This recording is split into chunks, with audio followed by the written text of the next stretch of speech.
ایک خاتون نے مجھے فون کیا، رونے لگی فون کے اوپر، مفتی صاحب میرے شوہر نے بڑا ظلم کیا، مجھے مارا ہے، پیٹا ہے، گالیاں بکی ہیں۔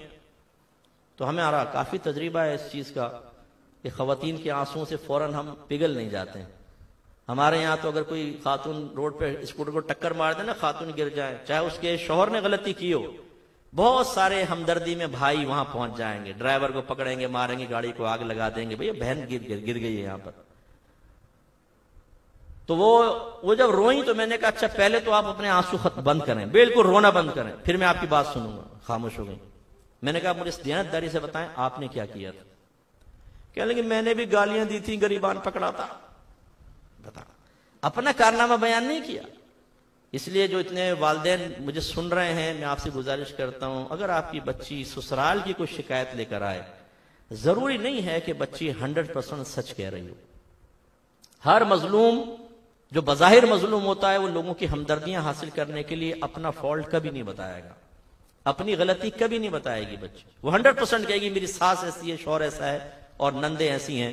اور بھولے والدین اپنی بچی کی محبت میں بعض اوقات جو ان لوگوں نے نہیں کیا ہوتا اسے بھی سچ تصور کر کے ان سے بدگمان ہوتے ہیں، لڑائی جھگڑا فتنہ فساد کرتے ہیں، اور بعض بچیاں اس طرح جھوٹ بول کر خود اپنا گھر برباد کرتی ہیں۔ کیونکہ جب والدین جا کے اٹیک کرتے ہیں، تم نے ہماری بچی کو یہ کہا، یہ کیا، تم تو دودھ نہیں پینے دیتے بچی کو، کہتے ہیں پورا 1 کلو روزانہ پیتی ہے، تو اسی کے لیے تو منگاتے ہیں۔ اور گھر میں آگے کیا کہا، امی میں دودھ کو ترستی ہوں، خود ساس پی جاتی ہے، مجھے دکھا دکھا کے اولٹین ڈال کے ایک ایک گھونٹ پی لیتی ہے، مجھے نہیں دیتی۔ اب ماں تو تڑپ جائے گی، ارے میری بچی کو دودھ نہیں دے رہی۔ اب جا کے لڑائی جھگڑا ہوا، وہ ہائپر ہوئے کہ جھوٹ بولا، طلاق ہو گئی۔ قصور کس کا ہے مجھے بتائیے؟ اس لیے یاد رکھیں، اگر آپ کی والدہ کا اور بیوی کا جھگڑا ہوا، ضروری نہیں کہ 100% بیوی کی غلطی ہو سکتا ہے والدہ کی بھی خطا ہو۔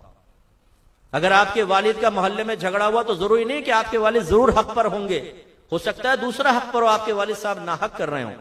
اس صورت میں اگر آپ ناحق کا ساتھ دیں گے، حرام کا ساتھ دیں گے، تعاونوا علی البر والتقوی ولا تعاونوا علی الاثم والعدوان، اللہ تعالیٰ فرماتا ہے بھلائی اور تقوی کے کاموں میں ایک دوسرے کے ساتھ تعاون کرو، ظلم، زیادتی اور گناہ کے کام میں تعاون نہ کرو۔ مطلق حکم ہے، چاہے سامنے غلطی کرنے والے والد ہوں، والدہ ہوں، بیوی ہوں، آپ کی سگی اولاد ہوں، بہنیں ہوں، بھائی ہوں، اگر وہ غلط ہیں تو غلط ہے، غلط کا ساتھ کوئی دیا جاتا۔ لیکن آپ یہ نہیں ہے کہ آپ والدہ سے کہیں امی تم غلط ہو، میری بیوی ٹھیک ہے، یہ بھی حرام ہے۔ پہچانے چیز کو کہ ہاں والدہ کی غلطی ہے، آپ نے سن لیا، زوجہ کی بات بھی سنی، آپ نے فیصلہ کیا کہ والدہ اس وقت غلطی پر ہے، زوجہ نہیں۔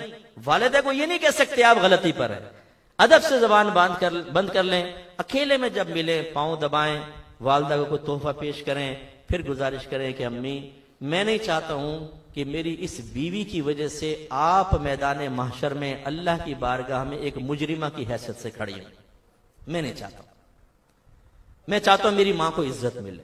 تو خدارا یہ چیز اگر نہ ہو تو ہم سب کے حق میں بہتر ہے۔ یوں آپ نے دائرہ ادب میں رہ کے کہہ دیا، اس پہ بھی ہو سکتا ہے کہ ماں جوتے اٹھا کے مارے، غلمٹے نکل جائے میرے کمرے سے باہر، بیوی نے ٹونا ٹوٹکا کروا دیا، سن لیں کوئی بات نہیں، جوتی ماری ہے نا، کس نے ماری ہے؟ ماں نے ماری، کوئی بات نہیں، ابا جان نے ڈانٹا نا، کوئی بات نہیں، سن لیں۔ لیکن جو غلط ہے سو غلط ہے، جو صحیح ہے وہ صحیح ہے۔